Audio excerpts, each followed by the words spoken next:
मेरे प्यारे साथियों, नमस्कार। दोस्तों, मैं आप सबसे अपने इस लेक्चर में राष्ट्रीय प्राकृतिक खेती mission, national mission on natural farming, इस पर बात करने जा रहा हूं, जिसे शॉर्ट फॉर्म में कहा जा रहा है NMNF, national mission on natural farming. Topic से ही आप समझ चुके हैं कि ये एग्रीकल्चर से रिलेटेड टॉपिक है और इसका संबंध चूंकि कहीं न कहीं क्लाइमेट से भी है, जलवायु से भी है, इसलिए स्वाभाविक तौर पर यह टॉपिक एग्जामिनेशन के पॉइंट ऑफ व्यू से आपके लिए इम्पोर्टेंट हो जाता है बहुत ही सरल। नो डाउट कि जब मैं इस पर बातें करूंगा तो आपको शायद ही कोई तथ्य ऐसा होगा जो नया लगे, लेकिन फिर भी चूंकि यह एक मिशन है इसलिए आपके लिए जरूरी हो जाता है कि आप इसे सिलसिलेवार जानें। तो आइए शुरू करते हैं।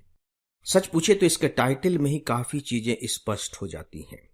राष्ट्रीय, ये जो मिशन है यह राष्ट्रीय है। इसका मतलब है कि यह जो योजना होगी ये केंद्र सरकार की योजना होगी, क्योंकि पूरे देश में लागू होना है, तो यह होगी राष्ट्रीय मिशन। फिर है प्राकृतिक खेती। तो बहुत ही आसान है कि ऐसी खेती, ऐसी फार्मिंग जो प्राकृतिक तौर पर होती हो। मुझे नहीं लगता कि प्राकृतिक शब्द सुनने के बाद आपको कुछ अजूबा सा लगा हो या आपके दिमाग पर जरा भी बोझ आया हो। ये प्राकृतिक खेती क्या है? अगर प्राकृतिक खेती है तो डेफिनेटली कोई ना कोई ऐसी भी खेती होगी जिसे आप अप्राकृतिक कहेंगे।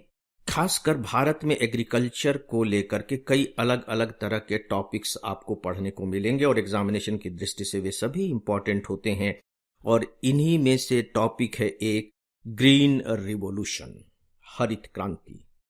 हरित क्रांति के केंद्र में क्या था?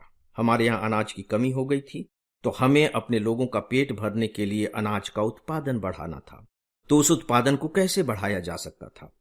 उसका जो तरीका था वो वैज्ञानिक तरीका था।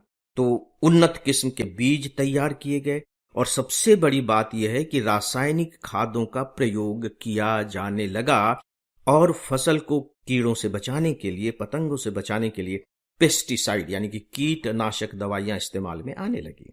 तो जब रासायनिक खाद आ गए और कीटनाशक दवाइयां आ गई और इसके आधार पर जब खेती की जाने लगी तो वो हो गई एक प्रकार से अप्राकृतिक कृषि। ठीक है, अनाज का उत्पादन तो बढ़ गया, लेकिन इससे दूसरे बहुत सारे संकट पैदा हो गए, जिसे सच पूछिए तो 21वीं सदी के प्रवेश करते तक बहुत अच्छी तरीके से पहचाना जाने लगा और लोग चिंतित भी हो उठे, क्योंकि अब जो खाद्यान्न उत्पादित किया जा रहा था वह एक प्रकार से जहरीला था, एक प्रकार से विषैला था। स्वास्थ्य पर उसका बहुत ही विपरीत प्रभाव पड़ने लगा। केवल स्वास्थ्य पर ही नहीं, बल्कि हमारी जो मिट्टी है, खेती के लायक जो मृदा थी, वो भी ऊसर होने लगी, क्योंकि उसका चरित्र बदल गया। रासायनिक खादों के कारण उसमें जो कीड़े मकोड़े होते थे वो मरने लगे, उनके चरित्र में बदलाव हो गया। जो वहां रासायनिक खाद डाले जाते थे, कीटनाशक दवाइयां होती थी, वो बीज में और खाने में आने लगे, तो कैंसर की बीमारियां न जाने कितनी तरह की बीमारियां होने लगी, जो अब एक प्रकार से विकराल रूप ले चुकी हैं। तो सच पूछिए तो उसी के विरोध में अब यह प्राकृतिक खेती मिशन आया है। देखिए, मैंने अभी जितनी भी बातें कही हैं उसमें से कोई भी बात नई नहीं है और सब बहुत सरल भी हैं, इसलिए मुझे नहीं लगता कि इस लेक्चर में बहुत ज्यादा विश्लेषण की जरूरत है। तो मैं आपके सामने जो इसके बहुत ही महत्वपूर्ण तथ्य हैं, खासकर मिशन के, उन्हें ही रखना पसंद करूंगा। तो आइए अब इसे सिलसिलेवार देखते हैं। देखिए, उद्देश्य क्या है? अपने इससे पहले के एक्सप्लेनेशन में मैं बता चुका हूं। उद्देश्य क्या है? रसायन मुक्त खेती करना, और एक ऐसी खेती करना जो जलवायु स्मार्ट हो, यानी कि जलवायु स्मार्ट कृषि। जलवायु स्मार्ट कृषि कहने का मतलब है कि जो प्रकृति के अनुकूल हो, जो जलवायु के अनुकूल हो, धारणीय विकास के अनुकूल हो, जिसका कोई भी विपरीत प्रभाव प्रकृति पर न पड़े, और साथ ही साथ जलवायु भी इस कृषि को प्रभावित न कर पाए। उदाहरण के तौर पर जहां वर्षा कम होती है, और आप जानते हैं कि हमारे यहां केवल 50% कृषि भूमि ही सिंचित है, हम पूरी तरह से वर्षा पर निर्भर करते हैं। लेकिन जहां वर्षा नहीं हो रही है या कम वर्षा हो रही है, तो वहां आप किस चीज की खेती करेंगे? तो हमारे पास ऐसे बहुत ही मोटे अनाज हैं जिनकी खेती वहां की जा सकती है। हमारे यहां मिट्टी की इतनी विविधता है, और उन विविधताओं के अनुसार ही हमारे पुराने लोग, पारंपरिक कृषि करने वाले लोग, बीज बोते थे, खेती होती थी और अपने तरीके से वो खेती करते थे। तो खाद के रूप में वो क्या इस्तेमाल करते थे रासायनिक खाद की जगह पर? ये बताना बहुत मुश्किल काम नहीं है आपके लिए भी। गाय का गोबर होता था, कचरा होता था, उसकी वो खाद बनाते थे, गोमूत्र होता था, इन सब का इस्तेमाल वो करते थे कीटनाशक के रूप में भी और खाद के रूप में भी। तो ये हमारी पारंपरिक खेती है।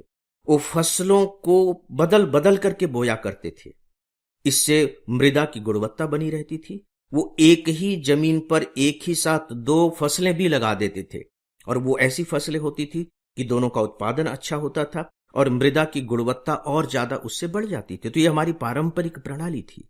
तो सच पूछिए तो ये जो राष्ट्रीय प्राकृतिक खेती मिशन शुरू की गई है, यह एक प्रकार से जो हमारा पारंपरिक ज्ञान है उसके आधार पर कृषि करने की योजना है कि किस तरीके से अब हम अपने किसानों को प्रेरित करें, प्रोत्साहित करें कि वो प्राकृतिक खेती की ओर बढ़ें। तो अब इसका एक चैलेंज हो गया। चैलेंज क्या हो गया कि किसानों को रासायनिक खाद की आदत पड़ गई है, उससे उत्पादन ज्यादा होता है।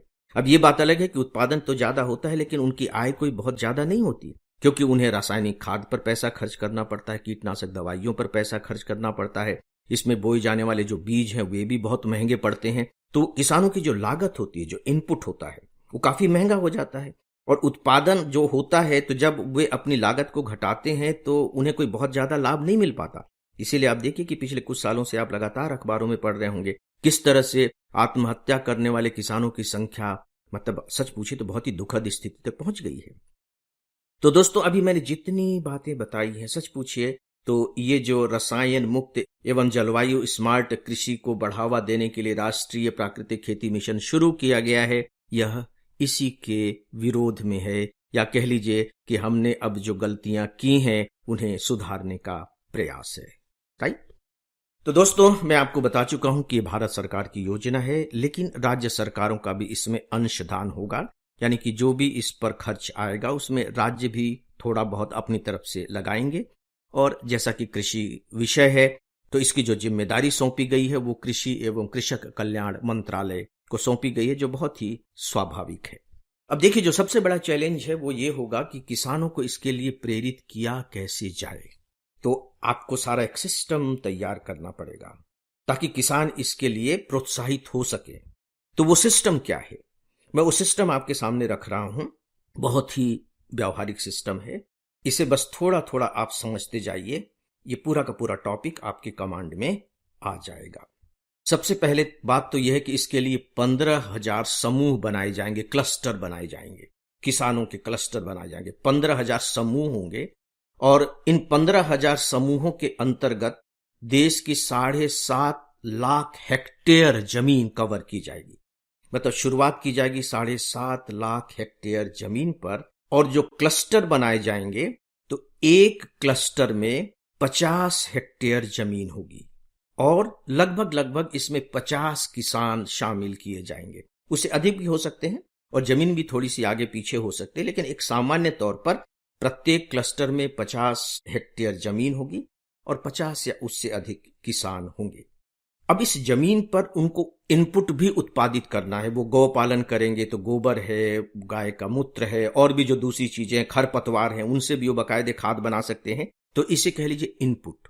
वो इनपुट तैयार करेंगे। तो इनपुट तैयार करने के लिए कुछ इंफ्रास्ट्रक्चर तो चाहिए ना। तो सरकार ने ये निर्णय लिया है कि उसके लिए इंफ्रास्ट्रक्चर तैयार करने की दृष्टि से प्रति हेक्टेयर 15,000 रुपए की वित्तीय सहायता दी जाएगी ताकि वो इंफ्रास्ट्रक्चर तैयार कर सकें। और ये जो वित्तीय सहायता होगी ये केवल 3 साल तक दी जाएगी। मतलब ये मान करके चला जा रहा है कि 3 साल में इनपुट तैयार करने के लिए जो बुनियादी ढांचा बनना चाहिए वो बन जाएगा। और इन सब की जांच पड़ताल के लिए बाकायदे एक वेब पोर्टल भी शुरू कर दिया गया है। उससे जांच होती रहेगी कि काम हो रहा है, नहीं हो रहा है, कहीं गड़बड़ तो नहीं किया जा रहा है। दोस्तों, यहां एक बात और है कि अब किसानों को अगर जैविक खेती करनी, इसे आप ऑर्गेनिक एग्रीकल्चर भी कह सकते हैं, अगर उन्हें प्राकृतिक खेती करनी है तो प्राकृतिक खेती करने के लिए उस तरह की वस्तुओं की जरूरत पड़ेगी, संसाधन की जरूरत पड़ेगी कि गोबर मिले उन्हें, उस तरह के खाद मिले, उस तरह के बीज मिले, उस तरह के उन्हें कीटनाशक दवाइयां मिले। दवाइयां न कहें, जैसे नीम है, नीम से बनी हुई दवाइयां मिले, ऑर्गेनिक दवाइयां मिले। तो इसके लिए 10,000 जैव इनपुट संसाधन केंद्र खोले जाएंगे। 10,000 जैव इनपुट संसाधन केंद्र, और जाहिर है कि ये क्लस्टर के आसपास ही खोले जाएंगे। अंग्रेजी में इसे कहा गया है बायो इनपुट रिसोर्सेज सेंटर। इसका शॉर्ट फॉर्म है BRC, bio input resources centre. और इसके साथ ही साथ कुछ मॉडल भी तैयार किए जाएंगे, लगभग 2000 प्रदर्शन मॉडल की, ताकि वहां किसान जाएं और देख सकें कि प्राकृतिक खेती कैसे की जाती है और कितनी अच्छी खेती हो रही है। तो ये जो मॉडल केंद्र बनाए जाएंगे, जैसे एग्रीकल्चर यूनिवर्सिटीज होती हैं, कृषि विज्ञान केंद्र हैं, ऐसे स्थानों पर मॉडल प्रदर्शन फार्म बनाए जाएंगे। लगभग 19 लाख अनुभवी किसानों को ट्रेन किया जाएगा, ट्रेनर बनाया जाएगा, ताकि वो दूसरों को भी शिक्षित कर सके। और बिल्कुल इसी पैटर्न पर लगभग 30,000 कृषि सखियां तैयार की जाएंगी। इनका काम होगा कि किसानों को संगठित करें और किसानों की जरूरत पड़ने पर जैसी भी होगी उनकी मदद करें। तो दोस्तों, ये लॉन्च करने का एक तरीका है। सवाल ये उठता है कि ये प्राकृतिक वस्तुओं का उत्पादन तो कर लेंगे, लेकिन वो बिकेगा कैसे? क्योंकि जो प्राकृतिक खेती से जो चीजें उत्पादित की जाती हैं वो बहुत महंगी होती हैं। ऑलमोस्ट मान लीजिए कि 1.5 से 2 गुना तक वे महंगी होती है। तो इसके लिए सरकार ने अच्छा तरीका निकाला है। पहला तो यह है कि किसान जो उत्पादन करेंगे इसके लिए उन्हें बाकायदे प्रमाण पत्र दिया जाएगा और उन्हें अपने उत्पादन के ब्रांडिंग की सुविधा भी दी जाएगी, ताकि लोगों को विश्वास हो सके कि हाँ भैया, ये सही में ऑर्गेनिक उत्पादन है। और दूसरा यह है कि उत्पादन की बिक्री के लिए बाकायदे उनको ऑनलाइन मंच भी दिया जाएगा, तभी सच पूछे तो ये बेच पाएंगे, अदरवाइज तो बहुत मुश्किल होगा इन्हें अपने सामान को बेच पाना। क्योंकि लोग सस्ते सामान की तरफ जाते हैं, बहुत महंगा हो जाता है, 1.5 गुना महंगा हो जाता है। लेकिन धीरे धीरे लोगों में चेतना आती है, जैसे कि अब धीरे धीरे खासकर जो उच्च मध्यम वर्ग है और उच्च वर्ग है, उनमें ऑर्गेनिक वस्तुओं के प्रति चेतना आ गई है और वो अधिक कीमत देने के लिए तैयार हैं। लेकिन उनके सामने भी प्रॉब्लम यह है कि वो विश्वास कैसे करें कि जो चीजें वो खरीद रहे हैं वास्तव में वो ऑर्गेनिक है। तो उसके लिए ब्रांडिंग की सुविधा हो जाएगी। तो सरकार ने यह भी अपनी योजना में ये बहुत अच्छा बिंदु शामिल किया है। दोस्तों, अब सवाल उठता है कि इससे क्या क्या लाभ होंगे। अगर शुरुआत की बातों पर आप ध्यान देंगे तो आपको पता लग जाएगा कि इससे क्या क्या लाभ हो सकते हैं। मैं यहां संक्षिप्त में आपको गिना देता हूं। जो हमारी स्वदेशी परंपरागत ज्ञान है उसको प्रोत्साहन मिल सकेगा। कृषि लागत कम हो सकेगी, क्योंकि अब रासायनिक खाद और कीटनाशक दवाइयों के लिए उन्हें पैसा नहीं देना पड़ेगा। अगर लागत कम हो सकेगी तो किसानों की आय बढ़ सकेगी, और सच पूछे तो किसानों का जोखिम भी कम हो सकेगा। लागत कम हो गई है, मान लीजिए बाढ़ के कारण, सूखा के कारण फसल बर्बाद भी हो गई, तो उतना जोखिम नहीं होगा जितना कि जोखिम अभी है। खेत पर ही जो भी कचरा वचरा इकट्ठा होगा उनका वो पुनर्चक्रण कर लेंगे तो बायोमास तैयार किया जा सकेगा, खाद बना सकेंगे। वो गाय के गोबर और मूत्र का सही तरीके से उपयोग कर सकेंगे। और सबसे बड़ी बात यह है कि जो उपभोक्ता है उन्हें पोषण युक्त खाद्य पदार्थ मिल सकेगा और इससे उनकी सेहत बेहतर हो सकेगी। ये कम बड़ी बात नहीं है। जो हमारी मिट्टी है, जो मृदा है, उसकी गुणवत्ता बच सकेगी, मतलब मिट्टी अपने ओरिजिनल फॉर्म में रह सकेगी। जैव विविधता की भी रक्षा हो सकेगी, क्योंकि रासायनिक खादों के इस्तेमाल से उसमें जो कीट पतंगे, कीड़े मकोड़े होते हैं वो नष्ट हो जाते हैं, और प्रकृति तो पूरी की तरह से एक दूसरे से जुड़ी हुई है। तो कम से कम जो जैव विविधता है वो बच सकेगी। जलवायु के प्रति तो मित्रता इसका है ही, तो जलवायु के अनुकूल भी ये होगी और पर्यावरण के भी अनुकूल होगी। और फिर किसान अलग अलग तरह की फसलें भी बोने के लिए प्रोत्साहित हो सकेंगे। दोस्तों, ये कुछ सामान्य से फायदे हैं जो बहुत ही सरल हैं, और मुझे लगता है कि पहले से ही आपको ये बातें मालूम भी होंगी। तो दोस्तों, इस विषय के बारे में बस इतना ही, और इसी के साथ ही आज के इस लेक्चर को समाप्त करता हूं। नमस्कार।